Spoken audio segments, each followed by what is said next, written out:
So today we're going to learn how to make char cloth.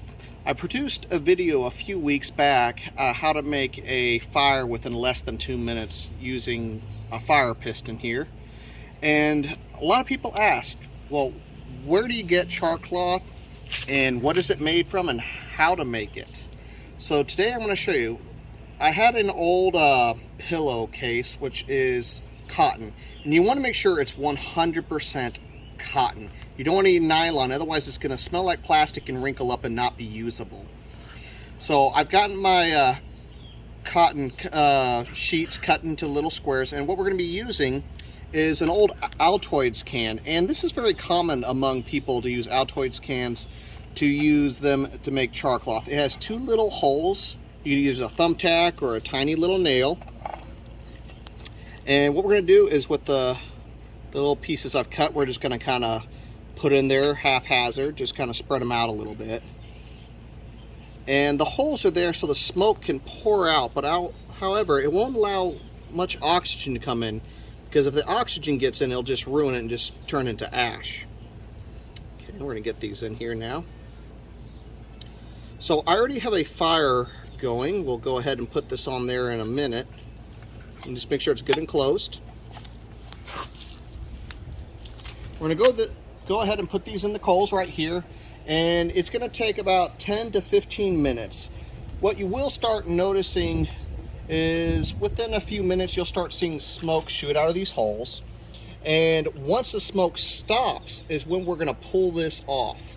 Alright, and then what we're going to do is let it cool down for a while, because the slightest spark will set off char cloth. That's the whole point of it, is to start fire very easily. It only takes 1 or 2 sparks and it'll ignite. So we're going to go ahead and let that cook. As you can tell, we already got smoke starting to come out. Alrighty. Okay, so occasionally you'll get a little bit of fire coming out like this. Now while this looks scary, it's completely normal. It's actually producing a gas inside and is igniting on the outside. It's not allowing any oxygen to get inside. So this is completely normal and okay. We're going to give it a few more minutes. It's going to keep on doing this, and eventually that fire will extinguish itself and it'll be just solid smoke. But after that, eventually the smoke will stop, and that's when we're going to take it off. Okay, ladies and gentlemen, if you notice, we no longer have smoke or fire. Both have stopped. We're going to use our tongs because it's quite warm right now to pull out of the fire. Now we're going to take it out and put it down, and we're going to let this cool down, because if I open it and there happens to be a spark around the edge, it'll ignite that char cloth. So we're going to let it cool down for 2 to 3 minutes, and then we'll go ahead and open it up and see what we got.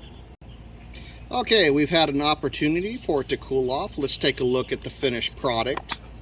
As you can see, we got a little bit of shrinkage, but there you go. Finished product. Let's see if it'll take a spark. Got some flint and steel. And there you go. Just a few little sparks, and look, it's already igniting.